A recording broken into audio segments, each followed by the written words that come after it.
Welcome to the Investor Coaching Show, a podcast to help you get an insider's view of the financial world and escape common investment traps. We look at the financial news of the day and help you make sense of it so you can relax about money. And here's your host, Paul Winkler. All right, and welcome. This is the Investor Coaching Show, and I am Paul Winkler. I hope everybody had a lovely Christmas. I did. It was kind of quiet. You know, if I were going to do something next year, I think it would be just to take a couple days off beforehand.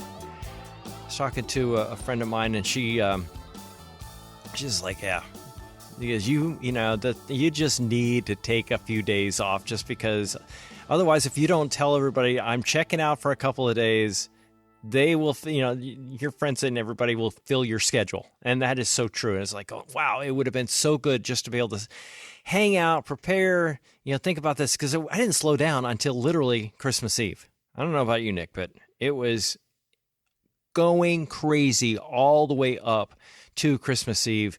And then slow down for 2 days. And it was just like, screeching halt. And then that was it. But around this time of year, what I like to typically do is just because I have a few extra days, extra time on my hands, because I typically go very, very slow the week after Christmas. I'll just think about, okay, what do I want to do next year? And I think I've always been a little bit goal-oriented, and not in necessarily setting specific goals. That's never been my thing, but just contemplating what happened over the last year. What am I thankful for? What went well? What do I want to see in the year ahead? Just thinking in terms of that. So what Andrew and I were talking about this, my son, we were talking about, hey, let's go just look out at something. Because you typically, you look at goal setting, you think smart goals. What are the smart goals? You have to specific. You want to be measurable. You be very, very specific. You want to make sure that you can measure them. How do I know that I'm successful? I want to be a better dad. I want to be better, let's say, better wife, better husband, whatever. Well, on a scale of 1 to 10, where are you now? I'm a 4, let's say. Well, I want to be better. What would make it, better? If I were a 5, that'd be great, or a 6. Okay, so you can even measure things that are not measurable by using a Likert scale like that. But, other things are easier to measure.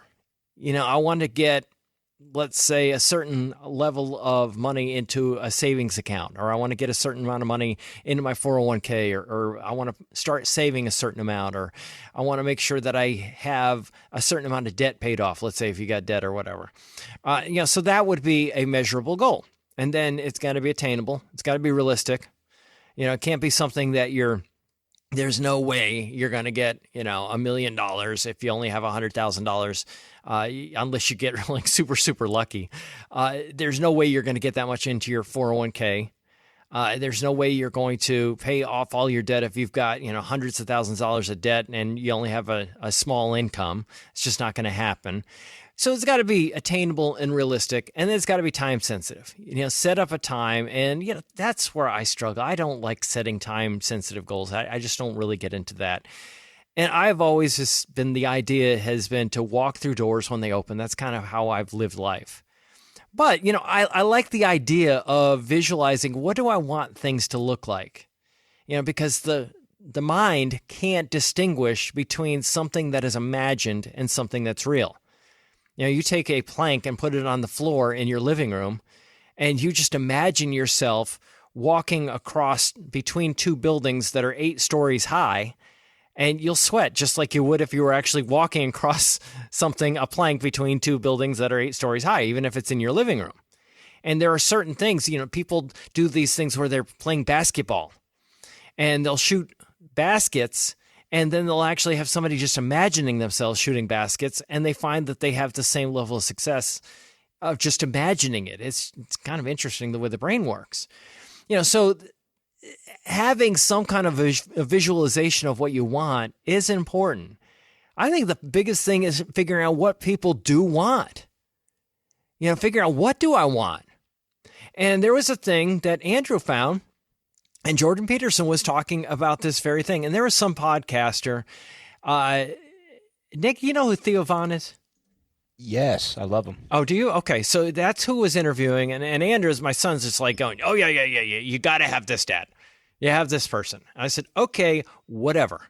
But he was interviewing Jordan Peterson, and here's what he had to say about this topic. There it is. Why do I feel aimless? People ask me that all the time. Like, man, I feel so aimless. Yeah, I don't know what to do. Well, you know? okay, so two things happen when you're aimless. Okay, so the first is you get anxious. And the reason you get anxious is because anxiety computes aimlessness. So if you drop someone in the middle of a desert, the reason they're anxious is because it's not because they don't know which way to go. It's because there are way too many places to go, right? Every direction. And that's aimlessness, is like every direction beckons. That's way too complicated. And your brain literally signals that with anxiety. Okay, so aimlessness and anxiety are the same thing, but it's worse. Your brain is set up to produce positive emotion. Literally, this is what the positive emotion system does. It computes decrease between you and a goal. So if you have a goal and you see that you've done something that moves you towards it, your brain produces a dopamine hit, and that makes you feel good, and it strengthens the neural circuits that moved you forward. It does both of those. That's reward and reinforcement. And what that means is if you don't have a goal, you have no positive emotion. And when people say, they're aimless, they're partly telling you that they're anxious, but they're also telling you that they have no positive emotion. So then you say, well, what sort of goal should you have? And I think that's the difficulty right there. What kind of goal should you have? Now, a couple things that he said in there that I want to hit. Too many choices. And I think that is so true, that we have so many different things. It's like we live in America. We live in the land of opportunity where you can have just about anything, but most people don't think about what is it that I actually want.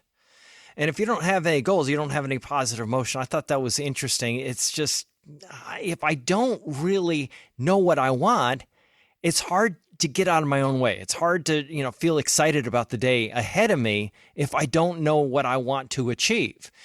So what I often will do is something that somebody else had actually, there was another guy who was actually talking about this and how he set goals. And let me I'll play this, and then I'm going to talk about the specific areas when I'm counseling people that I'm going to try it with the system again, see if it works. Okay? Is that cool? Give it a shot. Let's see if I can get it to work. 12-month celebration. And this is basically my preferred method for goal setting. So setting goals is an important part of life. There's a bunch of studies that show that people who set goals perform better and are more productive and feel happier with life than people who don't. There are also a bunch of studies that show that people who write their goals down are more likely to achieve them than people who either have the goals and don't write them down or don't have the goals at all. And so the 12-month celebration is just a very simple way of approaching goal setting. And the exercise is simple. In each of the salient areas of your life, ask yourself, what would I like to be celebrating 12 months from now? And really imagine this. Imagine you're sitting down having dinner with a friend of yours. You guys are mutually kind of holding each other accountable and helping each other out. And you're celebrating together. You're really celebrating how much progress you've made in each of these different areas of your life. Okay, so, celebrating with somebody, yeah, that's great and everything. A couple of things in there I think are good. People are happier when they have, and that reiterates what Jordan Peterson was talking about. But also writing them down, getting specific, sitting down, writing them down, having it in front of you all the time, because then I have to think about them. And telling somebody else, I think, is really important. Telling somebody else what you want to accomplish, then you have somebody that's an accountability partner in that way. But here's what I'll typically do. I'll write down on a piece of paper, and at the very bottom of the piece of paper, I will write down, and I'll ask people this: what areas of life make life work for you? What are things that are important to you? What are things that that make you and make your life what it is? And they'll often look at me like, "What are you talking about, Paul?" And I go, "Well, family. Okay, let's start you off with family. Family is important. Okay, yeah. Okay, so write down family. Then I'll go, okay, so the next area might be spouse, might be kids, might be a third area. Another area might be health. That might be something that's important. It should be. I mean, you think about it, your health fails and nothing else becomes important, right? So that would be another area. Maybe spirituality might be a thing. Hobbies might be a thing. Finances, that would be another area that would be important. It might be, let's say, I don't know if you have hobbies, but I think that's an underrated thing. Hobbies are an underrated thing. I love what one of my friends' therapists, she goes, hobbies save lives. And I think that is so true, because we get overwhelmed with life. I mean, there's just so many things going on around us at all the time. We just feel overwhelmed and we don't feel like we've got the capacity, and you can just lose yourself in a hobby. You don't even have to be good at it. Yeah, it can be just something that you just do off to the side. Nobody's judging whether you're good at it or bad at it. You're just having fun. It's something you enjoy. And I think that's super, super important. So literally writing all these things down. And then on the bottom, and then what I do is I'll say, okay, so on a scale of 1 to 10, where are you with your friendships? Do you have any friends? No, 2. I don't hang out with anybody. Well, that's something, just take note of. You're on 2 out of a scale of 1 to 10. You're on 2. Think about that. Because a lot of times people might have a spouse and they're putting all the pressure on that spouse to be everything for them. And having friends is an important thing, because, no one person can be everything for you. You have different friends that are really, really important in different areas of your life, for example. I have one friend that I spend time talking about music. I have another friend that I spend time talking about, exercise, fitness. I got another friend I might talk about financial stuff. And I have other friends, so having friends that have different interest areas that I can spend time with can be super, super important. Spouse, on a scale of 1 to 10, where's that? Am I doing well there? Is this something that could use improvement? Maybe looking at exercise and going, gosh, I don't ever do it. I don't feel great. I don't feel as good as I did, 10 years, 20 years ago. Well, maybe that's an area that could use some improvement, or maybe it's an area that's great. Just rate it on a scale of 1 to 10. Finances, retirement savings, where am I there? So you rate these things, and let's say that one thing is a 2 and another thing is a 6. Another thing is a 1 and the other thing is a 9. Maybe spirituality is great. Maybe a goal, and maybe it's terrible. Maybe you just don't really focus on that at all. And maybe that's a goal for the next year. So you look at these things and you say, okay, so what do I want to do? What areas are low? And, I'm not a huge Tony Robbins fan, but I do quote him on this because I think it's good. He would do this kind of thing, and he would put bar graphs on all these things. So you might have one that's 2, so the bar is really low, and you have another thing that's 6, the bar is higher. Then you have another thing that's a 9, the bar is even higher. Then you have the next thing is a 4, so it's lower. And you can imagine this going from left to right. It's going up and down and up and down and up and down. And he said, this is your road of life. And he said, now, if you're living life at 2 miles per hour, you can deal with this road, the ups and downs of the road. You can deal with that. But if you're trying to live life at 90 miles per hour, your car is going to fall apart. And he says, so what he would say is just, okay, what areas are low? What areas could use some help? And let's focus on it. So let's say it's finances. I say, okay, what do I do? Well, the problem is that if I'm trying to solve these problems and I'm trying to fix them, and I am the one that is responsible for the problem as it sits right now, maybe I need somebody outside of me. Maybe if I don't have something going so well in my life, maybe I need a mentor, somebody that works me through that particular area, somebody that motivates me. That's why people hire personal trainers, because quite frankly, they won't go to the gym. They won't do it. But if I have to, if somebody's going to be disappointed in me, if I don't show up and do the work, then I might be more motivated to do the work. If I don't know anything about finances, I don't know anything about the 3-factor model, or I don't know anything about market efficiency, or, I don't know anything about choosing investments. I don't understand price to book ratios, from price to earnings ratios to price to sales ratios. And I don't get that stuff. And I recognize that it's probably important. Well, maybe I need to have somebody that helps me through those types of decisions. If I can't decide what type of loans make sense, if I need to, consolidate or something like that, maybe I need a banker that helps me out with those types of decisions. Maybe I need to have somebody that helps me out setting up a will or a trust because I haven't done my estate planning. I haven't been thinking about it. Maybe that's an area of my life that is really lacking. Maybe I don't have, let's say the spiritual life isn't so great. So maybe I'd make a goal to get an app that gets me through the Bible in 1 year. I use daily audio Bible, doing that for 14 years. Maybe that's what you do. But look at the area that is lacking and just go, I'm going to build that up to smooth out this road of life. Maybe some of those other areas are doing okay and I don't have to focus as much attention on them. But look at the areas that are lacking. And, Jordan Peterson, I think it was Jordan Peterson that said this. He says, sometimes what happens is if it's just me involved in the process and I tell myself, I'm going to do this year. And he says, I think of myself as a tyrant. And I may actually rebel against myself for setting a goal. So sometimes when we try to set goals to lose weight or to get better at something, I'll even rebel against myself. So sometimes I think having somebody outside. I've always been big on getting mentors. That was one of the things I did early on with my business. Is I was like, I'm failing at this. I'm not doing very well. And I got a mentor to help me out. I got several different mentors when I set up this company. And it was the best thing I'd ever done. Just getting somebody, I'll never forget a friend of mine telling me, he said, hey, Paul, let's have a conversation. And he was a really good business person. And he charged for giving help on this type of thing, as he should. And he said, let's have a conversation about this. And I pulled out a sheet of paper before the conversation.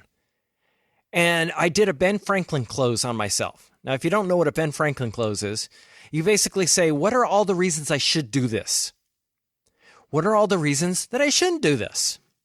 And I had like 4 or 5 reasons that I should hire him to help me with my business. Never forget this. And I had 4 or 5 sheets of paper for reasons why I shouldn't do it. And I was just like, because I couldn't afford it, because my business wasn't doing well. I couldn't afford to hire him. That's really where I was. And pick up the phone, I call him, and I was loaded for bear.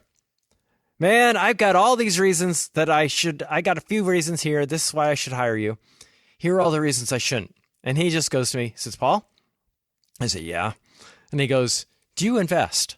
And I was like, well, yeah, not much because I'm broke, but I do invest. We're going back 20, 25, 26 years, something like that. And he says, invest in yourself. And I thought, whoa, that's like really good advice. Invest in your skills. Invest in your knowledge. Invest in you. That's one of the best things that you can do. And I took that advice and I ran with it. One of the best decisions I ever made.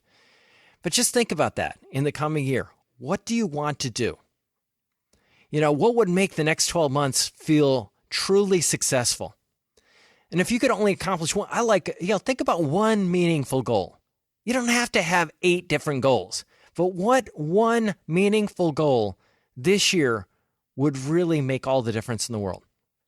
Think about what your ideal life would look like 3 to 5 years. Just sit around, because your mind cannot distinguish between a real and imagined event. What would your daily routine look like? What would work look like? What would relationships look like? What would health look like?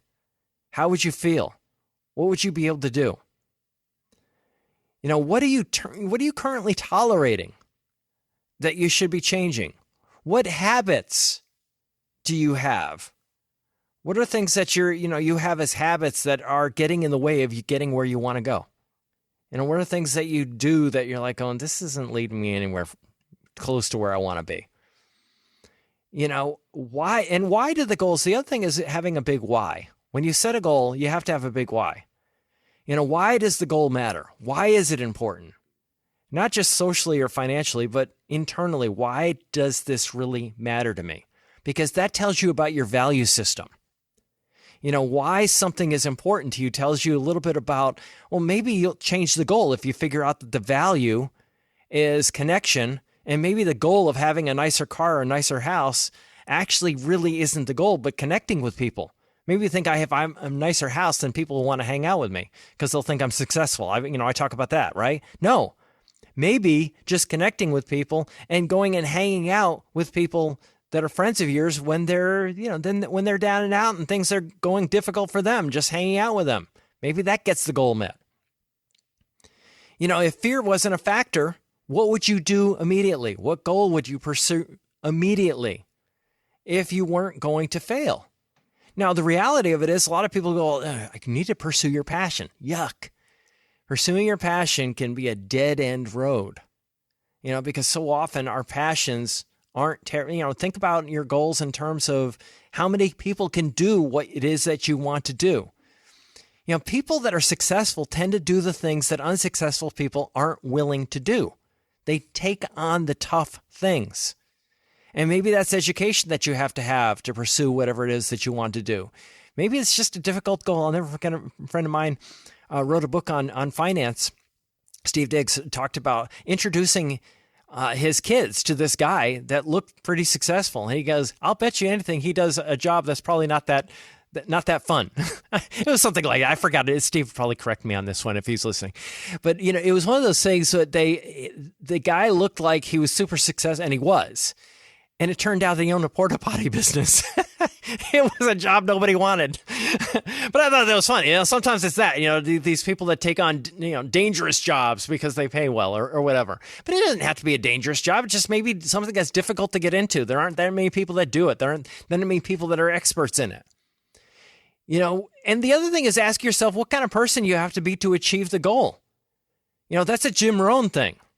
Jim Rohn, this one kid, he says, I want $1 million. And he goes, well, why do you want $1 million? He goes, wait, I'll tell you why you want $1 million. Jim Rohn tells the kid. And the kid goes, well, why? He says, because it's what you have to become to be worth that. You have to become something bigger than you are, more valuable than you are. There was a really interesting, and I know I'm over on this segment, but I just want to finish this one point right here. There was a really interesting study that was done. They were looking at your brain. And they were looking at, the neural connections and those types of things. And they found in the neural connection that your brain lit up with 5 different things. And, that there were these things that it lit up, so what are the things that excite the brain, that get it going, like exercise or something like that. Think of sugar, of course, lights up the brain, right? Social media lights up the brain. People get excited about that for whatever reason. Substances, not necessarily in a good way, can light up the brain. But he said the last one is the one that really can light up the brain like no other. And that's service to others, serving others, helping others. You're important to other people. You're meaningful to other people, the things that you do. And he says, the difference is this. The other ones are inwardly focused. They're all inwardly focused. Sugar, social media, making me feel good. Temporarily. Substances, maybe making you feel good temporarily. But he says the one that is others-centered is service to others. Who can you help? What can you do? What is it you do well? What is it you do better than maybe other people do where you can serve humanity? That's, if you want your brain to light up in meaningful goals, that's something to think about. Hey, just a note to you podcast folks, we just came out with a retirement income guide, and I'm super excited about this. There are all kinds of myths about taking income in retirement. People worry about running out of money, and rightfully so, because a lot of these myths can actually cause that. Now, the myths that you typically hear about, number one, dividends, living off dividends in retirement, real estate, life insurance as a retirement investment, and annuities, and interest-bearing accounts, and target date funds, all kinds of things out there. What I want to do is put something together that walks through why those things are problematic, number one. Number two, the other thing that I wanted to do is walk through the evidence-based research on taking income in retirement. And we got a ton of data going all the way back to 1900. hey, what's the logic behind it? And it's intensely logical. So we put that together, and all you have to do to download that, making it super simple, just go to paulwinkler.com/relax, and you can actually get into that very easily right there. So I would urge you to do that. Check it out, because I think you're going to really like it. paulwinkler.com/relax. I was writing this stuff by my sons this morning, and we were just talking about, goal setting questions and those types of things for the new year. And I was saying, reiterating some of these, what would make the next 12 months truly successful? If you could accomplish one meaningful goal, what would it be? What your ideal life would look like 3 to 5 years from now? What your daily routine would look like. Just being really, really specific about the daily routine, work, relationships, health. What are you currently tolerating that you ought to be changing? And I spent some time with them on that one. What are you currently tolerating? Maybe relationships that aren't working out so well. Maybe, things that you're doing that it's just not doing it for you for whatever reason. And I said to my boys, I said, some of this stuff might be really hard for you to answer. Just asking a question like that is one thing. But a lot of times these types of questions require a follow-up. Made to get you to focus a little bit more. And it was funny, as I was doing this with them, I would ask the question, then I would get a little bit, and I would say, well, okay, that's a good answer. Let's go a little bit deeper. So often it takes somebody outside of ourselves to get deeper into the answers regarding some of these questions. Because it's like, I don't even know what to think. But, as I often say, you hear the term, you got to get outside the box, right? I got to get outside of the box thinking, is something that you hear often in business circles. And often I'll tell people, you know where that comes from? And they'll go, no idea. And I'll show them where the phrase comes from. It's a little trick. It's where you put 9 dots on a sheet of paper and blah, blah, blah. But anyway, it just happens to, it's kind of fun to go through the exercise. I won't spoil it for you. You can actually look it up on the internet. Where does that phrase come from? Outside the box thinking. But anyway, the idea is this. It's really hard for us to get outside of the box when we are the box. What happens is we don't know what we don't know. So often we will try to change our lives. We're like, I don't even know what's possible.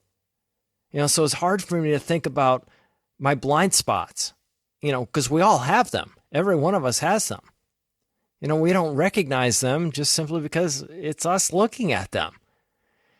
So thinking about what kind of person I have to become to achieve the goal, I may not even know the answer to that question. I have no clue what kind of person, because I don't know what's possible. I don't know what I don't know about. And so often what I'll do, I'll tell younger people, what kind of career do you think you want to do? I was talking to a young guy recently, and he was talking about, I want to become a police officer. I said, well, have you even interviewed anybody that's a police officer? And he's like, no. And I said, go find one. His mom knew somebody in Hendersonville. So, he went to talk to that person and got just the inside track on what it means to be in that industry. And you'll typically find that people are successful. They want to share their success. They want to share what they know. And they're more than happy to talk to you about what it is they know about their industry. Would they do it over again if they had it to do over again? Is it an industry that's easy or difficult to get into? Are the doors more closed now than they used to be when they got into the business? Whatever. And people will typically share with you, what are the problems in the industry that need to be solved? Because that's what business is all about, is solving problems. What are the biggest challenges? If there are frustrations that people have with your industry, what are those frustrations? Your job is to solve those frustrations. But typically, I have a friend of mine, that's what he says. He'll say, my job is to reinvent myself every 4 to 5 years. He says, I will literally sit down at the beginning of the year and go, okay, how do I make myself obsolete? That's what he'll say. How do I make myself obsolete? And he will think, okay, now what do I have to do if I'm obsolete? What's the next step forward? And it's a lot of work. So typically having, Napoleon Hill used to talk about having brainstorming. He called it a mind trust. I think it was something like that. Brain trust. It was brain trust. I just remembered the name. Wrote the book Think and Grow Rich. But those are the types of things I think are really, really important to think about. Hey, this is Paul Winkler. Hope you enjoyed today's edition of the Investor Coaching Show. If you want to learn more about what we do, go to our website, paulwinkler.com. Until next time, I'm Paul Winkler, reminding you that I believe that more educated investors are more confident investors, and confident investors are more successful investors. Have a great one.